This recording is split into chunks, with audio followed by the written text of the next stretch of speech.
হুগলিতে এসআইআর এক নজরে 18টি বিধানসভা 5237টি ভোট গ্রহণ কেন্দ্র 5237 জন বিএলও 524 জন বিএলও সুপারভাইজার 181 জন অ্যাসিস্ট্যান্ট ইলেকটোরাল অফিসার যারা 18টি বিধানসভার ইলেকটোরাল অফিসারের অধীনে কাজ করছেন। জেলা নির্বাচনী আধিকারিকের দপ্তরের সহায়তা কেন্দ্র খোলা হয়েছে যা সপ্তাহে 7 দিনই কাজ করবে। 1950 টোল ফ্রি নাম্বারে ফোন করা যাবে এসআইআর সংক্রান্ত কোনো প্রয়োজনে। নির্বিঘ্নে এসআইআর করতে রাজনৈতিক দলগুলোর প্রতিনিধিদের সঙ্গে বৈঠকে আলোচনা এবং গণমাধ্যমে প্রচারের ব্যবস্থা করা হয়েছে। এই তথ্য দিয়েছেন হুগলি জেলা নির্বাচনী আধিকারিক ও জেলা শাসক। 4 নভেম্বর 2025-এ সারা রাজ্যে ইলেকশন কমিশনের নির্দেশ অনুযায়ী যেমন এসআইআর শুরু হয়েছে, আমাদের হুগলি জেলাতেও 18টি বিধানসভা কেন্দ্রের 5237টি বুথের প্রত্যেকটিতে বিএলওরা এনুমারেশন ফর্ম 2 কপি নিয়ে তারা বাড়ি বাড়ি যাচ্ছে এবং ডিস্ট্রিবিউট করছে এবং আগামী দিনে তারা কালেক্টও করবে তথ্য সংগ্রহ করার পর। এবং এই কাজটা সুচারুভাবে করার জন্য আমাদের 18 জন ইআরও, তাদের আন্ডারে এই ইআরও আছেন 181 জন এবং তারও নিচে 524 জন বিএলওর সুপারভাইজার। তারা প্রত্যেকে ফিল্ডে আছেন এবং তারা এই কাজটা যাতে সঠিকভাবে হয় সেটা দেখছেন এবং আমাদের যারা নাগরিক আছেন, ইলেক্টর আছেন, তাদের সঙ্গে কথা বলছেন। এই কাজটা করার জন্য আমাদের প্রস্তুতি আগে নেওয়া হয়েছিল এবং সর্বদলীয় বৈঠক করা হয়েছে, সবাইকে জানানো হয়েছে। রাজনৈতিক দলের প্রতিনিধিরাও ফিল্ডে থাকছেন, ওনারাও দেখে নিচ্ছেন বিএলওর কাজ এবং এর সঙ্গে আমাদের হেল্পলাইন রয়েছে 1950 নাম্বার, সেখানেও আমরা প্রত্যেক ভোটারদের সহযোগিতা করা হচ্ছে এবং তার বাইরে প্রত্যেক ইআরও লেভেল, ব্লক লেভেলে এবং ডিস্ট্রিক্ট লেভেলে হেল্প ডেস্ক করা আছে। সেখানেও আমরা যে কোনো নাগরিকের কোনো কোয়ারি, ভোটারদের কোয়ারি, কোনো কোশ্চেন থাকলে সেগুলো আমরা সহায়তা করছি। আশা করছি সকলের সহযোগিতায় আমাদের এখানে সুষ্ঠুভাবে এই কাজটা সম্পূর্ণ হবে এবং সকলের সহযোগিতা আমরা চাইছি যে আপনারা অবশ্যই প্রত্যেকে এনুমারেশন ফর্ম ফিল আপ করে বিএলওর কাছে জমা দেবেন।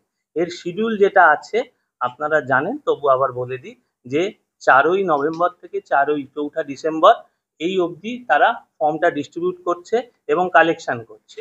এরপরে খসড়া তালিকা প্রকাশ হবে 9ই ডিসেম্বর 2025 সালে এবং তারপরে ক্লেমস অ্যান্ড অবজেকশনের একটা সময় পিরিয়ড দেওয়া হবে 9ই ডিসেম্বর থেকে 8ই জানুয়ারি 2026 অবধি এই সময় থাকছে। এরপরে সেই ক্লেম অবজেকশন প্যারালালি ডিসপোজ হবে, অর্থাৎ অভিযোগ থাকলে সেগুলো ডিসপোজ করা হবে।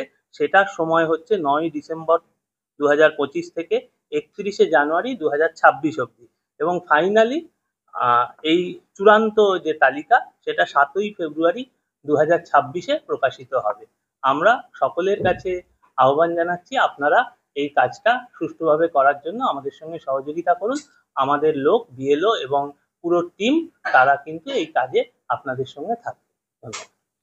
দুপুর পর্যন্ত চুচুড়া শহরে কাজ বিএলওরা কাজ নামেনি, সারা জেলায় নেমেছে, চুচুড়া শহরে নামেনি। আজকে রবীন্দ্র ভবন থেকে তাদেরকে কি দেওয়ার ব্যবস্থা এবং কোনো মিটিং এর কোনো ব্যবস্থা ছিল তার জন্য তারা কাজ করতে পারে না? তারা সবাই এখন ফিল্ডে আছে এবং প্রত্যেক জায়গাতেই যাতে বাড়ি বাড়ি বিএলও যায় সেটা আমরা এনশিওর করছি এবং আমরা প্রতিটি বুথ ধরে ধরে আমরা চেক করছি যাতে প্রত্যেক জায়গায় কাজ শুরু হয়েছে সেটা আমরা এনশিওর করছি। ইসিআইও অনলাইনে অ্যাপের মাধ্যমে এনশিওর করছেন, আমরা চেক করে নিচ্ছি। অফিসের নিচে একটা হেল্প ডেস্ক হয়েছে, ওখানে কি জানানো যায়? ওখানে যে কোনো লোক যদি কিভাবে এনুমারেশন ফর্ম ফিল আপ করবে, তার কি ধরনের ডকুমেন্ট লাগবে বা তার অন্য কোনো স্পেসিফিক যদি কোয়ারি থাকে সেগুলো উত্তর দেবে। সেটা আমার দেখে বলতে হবে। প্রত্যেক ইআরও লেভেলে হেল্প ডেস্ক আছে প্রত্যেক ইআরও এবং 1950 নাম্বারটাও আছে হেল্পলাইন নাম্বার। সাধারণ মানুষের উদ্দেশ্যে কি বলবেন? অনেকেই বিভ্রান্ত হচ্ছে, অনেকেই ভুল পরিচালিত হচ্ছে, তাদের উদ্দেশ্যে কি? আমাদের একটাই বক্তব্য, ইলেকশন কমিশন যে গাইডলাইন দিয়েছেন তাতে আতঙ্কিত হওয়ার কিছু নেই। যেটা আমাদের মোটো বা ইলেকশন কমিশনের নির্দেশ, একজনও যোগ্য ব্যক্তি যেন বাদ না যান এবং একজনও অযোগ্য ব্যক্তি যেন এই ভোটার লিস্টে নাম না থাকে, এটাই আমরা এনশিওর করছি এবং সেই কারণেই সবাইকে বলছি আপনারা এনুমারেশন ফর্ম জমা দেন, বিএলও দিচ্ছে সেটা কালেক্ট করুন এবং ফিল আপ করে জমা দেন। তারপরে কোনো ধরনের কোনো যদি বিষয় থাকে আপত্তি বা কিছু, সেটার জন্য নির্ধারিত পদ্ধতিতে হিয়ারিং করে সেটা ডিসপোজ হবে। যদি ইমিগ্রেশন ফর্ম যদি কোনো কারণে কোনো কেউ ভুল করে, মানে লিখতে ভুল করে বা কোনো কিছুতে রিকারেকশন, এটা স্পেসিফিক কেস ভিত্তিতে ব্যবস্থা নেওয়া হবে। কনসার্ন ইআরওর কাছে তারা যোগাযোগ করবেন যদি কোনো কারেকশন থাকে, তাছাড়া হিয়ারিং এর সময়ও সেই ব্যবস্থা করা যেতে পারে। প্রথম দিন কোনো অভাব অভিযোগ এসেছে বিএলওদের কাছ থেকে, কোনো কাজে গিয়ে সমস্যা হয়েছে? না, এখন অবধি কিছু সেরকম আসেনি, তাও আমরা নজরে রাখছি এবং আমরা রিভিউও করবো। আজকে সন্ধ্যেবেলা আবার আমরা প্রত্যেক ইয়ারোর সঙ্গে বসবো এবং লোকালি কোনো অসুবিধা হয়েছে কিনা ফিডব্যাক প্রথম দিনের কাজে। আমরা যেটুকু খবর পেয়েছি প্রত্যেকে খুব ভালো কাজ করছে এবং উৎসাহ আছে, মানুষের মধ্যেও উৎসাহ আছে, বিএলওরাও উৎসাহ নিয়ে কাজ করছেন। আশা করি খুব সুন্দরভাবে কাজটা এগোবে। সব ফর্ম নেই, মানে কিভাবে ফর্মটা কোথা থেকে নিচ্ছে তারা প্রতিদিন? বিএলওদের কাছে ইআরওরা ফর্মটা সাপ্লাই করছেন প্রতিদিন না, বিএলও সাপ্লাই করছে। এবার প্রাথমিকভাবে ফর্মের সংখ্যা যেরকম ছাপছে সেই অনুযায়ী সাপ্লাই হচ্ছে।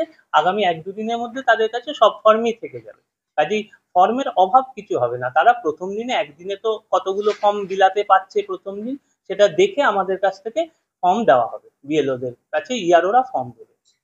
এক পাড়ার বাসিন্দা অন্য পাড়ায় ভোটার, সেই ক্ষেত্রে কি হবে? কোন বিএলওর কাছে? যে পার্টে তার নাম আছে সেই পার্টের বিএলওর কাছেই তার ফর্ম থাকবে। বিএলওরা কি সবাই স্থানীয়? সেটা জানবে কি করে? সে তো নেই বিএলও। তার কোন পার্টে নাম আছে সেটা তো তিনি নিজে জানেন, তার ভোটার লিস্টে কোন পার্টে নাম আছে। যে বিএলও তো বাড়ি বাড়ি চেক করতে গিয়ে তাকে পাবেন না। না, সেটা তো প্রত্যেক মানুষকে আমরা জানাচ্ছি যে আপনারা নিজের যেখানে নাম আছে সেখানেই পাবেন। এবার তিনি যদি মাইগ্রেশনে থাকেন, তার বাড়ির লোক আছে, তার বাড়ির লোক জানাবেন। না না, বিএলও তো বাড়িতে প্রত্যেক বাড়িতেই যাবেন, বিএলওর দায়িত্ব আছে ফর্মটা বিলানো এবং সেখানে কেন বিলানো গেল না তাকে সেইটাও রিজন সহ লিখতে হবে। যদি তিনি 5টা ফর্ম বিলাতে না পারেন, ওই 5টা ফর্ম তিনি কেন বেলাতে পারলেন না সেটাও তাকে উইথ রিজন দেখাতে হবে। এবং তার কাজের সুপারভাইজ করার জন্য আমাদের প্রত্যেক 10-11টি বিএলও পিছু একজন করে সুপারভাইজার আছেন, তারও ওপরে এইআরওরা আছে। কাজে এইখানে কোথাও যদি কোনো বিএলও বাড়ি না যাচ্ছে বা এই ধরনের কোনো ইস্যু থাকে, সেটা আমরা সাথে সাথে অ্যাকশন নেব।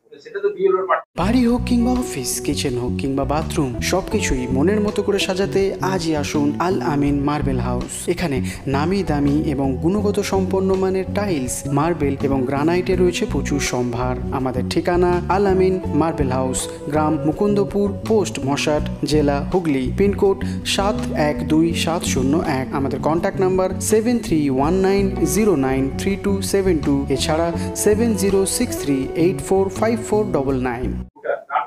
তার পার্ট তো তার নিজের যেখানে নাম আছে তার তো সেখানেই থাকার কথা, তার তো দায়িত্ব আছে। আমি যেখানে নাম রেখেছি আমি সেখানকার অর্ডিনারি বাসিন্দা, ভাড়া অন্য জায়গায় থাকে, তাহলে তার নাম যদি সরিয়ে না নিয়ে থাকেন, তার তো তাহলে উনি যদি এক জায়গা থেকে চলে গিয়ে থাকেন, তার নাম তো সেখানে থাকার কথা না।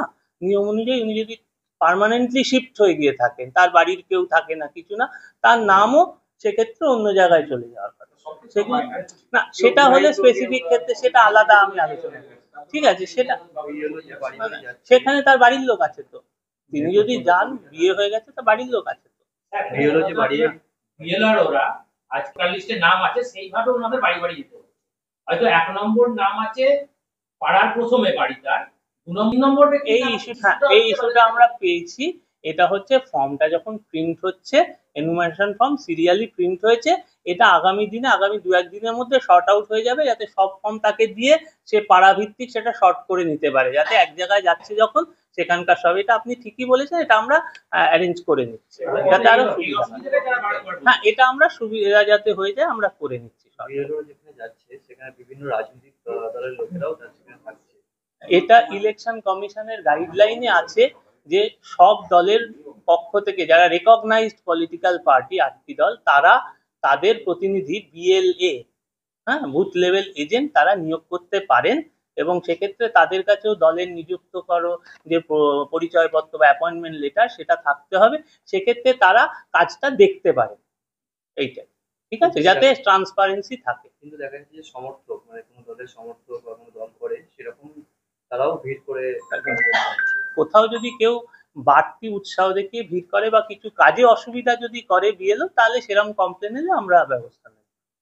বাড়িতে গিয়ে যাচ্ছে লাস্ট 2025-এর যে ভোটার লিস্ট, যেটা নিয়ে বাড়ি বাড়ি যাচ্ছে, সেটা জেলার টোটাল সংখ্যাটা লাগবে? আমাদের এখন অব্দি 47,75,099 জন ইলেক্টর আছে। এই 25-এ, তাই তো? হ্যাঁ, 99। হ্যাঁ, 18টা বিধানসভা। যেখানে গিয়ে পৌঁছচ্ছে দেখা যাচ্ছে যে বাড়িতে তালা বন্ধ, সেক্ষেত্রে তারা 3 বার যাবেন, তালা বন্ধ থাকলেও তারা 3 বার ওখানে যাবেন যাতে পাওয়া যায়, এবং বন্ধ তালা থাকলেও তারা প্রয়োজনে এনুমারেশন ফর্ম বাড়িতে দিয়ে আসবে যাতে পরে কালেক্ট করতে পারে। এটা নির্দেশ আছে। আজ তাদের উদ্দেশ্য হচ্ছে মানুষকে ফর্মটা ডিস্ট্রিবিউট করা এবং কালেক্ট করা। এইটাতেই আমরা জোর দিচ্ছি যাতে যত কভারেজ বাড়বে, যারাই এনুমারেশন ফর্ম জমা দেবেন প্রত্যেকের নাম ড্রাফট রোলে থাকবে। সেই জন্য আমরা সবাইকে অনুরোধ করছি আপনাদের মাধ্যমে যে এনুমারেশন ফর্মটি কালেক্ট করুন এবং ফিল আপ করে বিএলওর কাছে জমা দিন। না না, কালেক্ট করে মানে বিএলও তো বাড়ি বাড়ি যাচ্ছে, আমি বলছি সেই সময় সংগ্রহ করে তারপর ফর্মটা আবার জমা দিন, ফিল আপ করে। হ্যাঁ, অবশ্যই এই 1 মাস ধরে এই কাজটাই হবে। 5 দিন বলে ব্যাপার কিছু হয়নি। এবার জেনারেলি বিএলও কে তো একটা ভাবতে হয় যে আমি এখানে এই পাড়ায় আবার কবে আসবো, তা সেইটা হয়তো কোনো বিএলও 5 দিন বাদে আসবে বলছে, কোনো বিএলও 7 দিন বাদে, কিন্তু একাধিকবার যাবে যাতে ফর্মটা সে কালেক্ট করতে পারে। 3 বার তার ভিজিট করার নির্দেশ আছে। এই যে বিএলওরা যাচ্ছে তারা একই সঙ্গে ভোটার ফর্ম 6, ফর্ম 7, ফর্ম 8 এগুলোও ক্যারি করছে। ফলে আমাদের বলা আছে যে এই এনুমারেশন ফর্ম বিলি যেমন করছে, একই সাথে ফর্ম 6, ফর্ম 7, ফর্ম 8 যেটা বিভিন্ন সময় এসআরইআর আগে যেটা হতো সেই সময় যেমন নাম তোলার ব্যাপার থাকতো বা ট্রান্সফার, সেগুলোর কাজও চলবে। নতুন না, দেখুন ইলেকশন কমিশনের গাইডলাইন অনুযায়ী তাদের নাম এলিজিবল কিনা চেক করা হবে, এইটুকু আমি বলতে পারি। না তারা না, আমি আবারও বলছি, আমি আবারও বলছি, আপনি যাদের কথাই বলছেন কেস টু কেস বেসিসে চেক করা হবে। তাদের এলিজিবিলিটিটা চেক করে নাম তোলার ইসিআই এর যে গাইডলাইন সেই পদ্ধতি অনুযায়ী ইআরও সাহেবরা সেটা কেস টু কেস বেসিসে চেক করবেন, এবং তাদের যা তথ্য বা যা তাদের ডকুমেন্ট আছে তার ভিত্তিতে যদি সম্ভব হয় অবশ্যই। কোনো ডকুমেন্ট না থাকলে আমি এভাবে তো আপনাকে স্পেসিফিক বলতে পারি না যে তার নামটা তাদের। আমি আবারও বলছি, তাদের যে পদ্ধতি ইসিআই বলেছে সেই পদ্ধতি মেনে তাদের এলিজিবল করা গেলে অবশ্যই নাম তুলবে, কিন্তু এটা কোয়াসি জুডিশিয়াল প্রসেস। ইআরও নিজে এটা সমস্ত দিক দেখে কেস টু কেস বেসিসে ডিসিশন নেবে। আমি কমন বলতে পারবো না, কিন্তু আমাদের উদ্দেশ্য সবসময় থাকবে যে একজনও যোগ্য ব্যক্তি যেন বাদ না যায়। তাদের যোগ্যতা প্রমাণের জন্য আমাদের যা যা সহযোগিতা অ্যাডমিনিস্ট্রেশনের লাগবে সেটা আমরা করব, যাতে তার কোনো ডকুমেন্ট যদি মিসিং থাকে বা কিভাবে কোনো লিঙ্কেজ পাওয়া যায় সেগুলো আমরা চেক করব, চেষ্টা করব। Introducing Dental Rehab and Aesthetic and Unit of Haji Medical. দাঁত মাড়ি কিংবা মুখের সমস্যায় ভুগছেন? আর চিন্তা কিসের? এখন আপনার অঞ্চলে রোগী দেখছেন অতি পরিচিত ডক্টর হাসিব রাজা সরকার। কনসালটেন্ট ডেন্টাল, ওরাল এবং ফেসিয়াল অ্যাস্থেটিক, সাথে যুক্ত রয়েছেন মেডিকেল কলেজ হাসপাতাল কলকাতা। উন্নত প্রযুক্তি দ্বারা উন্নত ট্রিটমেন্টের জন্য আজই আসুন dental rehab and aesthetic and unit of Haji medical. আমাদের ঠিকানা পাট ডানকুনি চৌমাথা, দিল্লি রোড, ডানকুনি, হুগলি 712310। অ্যাপয়েন্টমেন্টের জন্য এখনই যোগাযোগ করুন 9640257552 অথবা আমাদের হোয়াটসঅ্যাপ নাম্বার হলো 9163146213।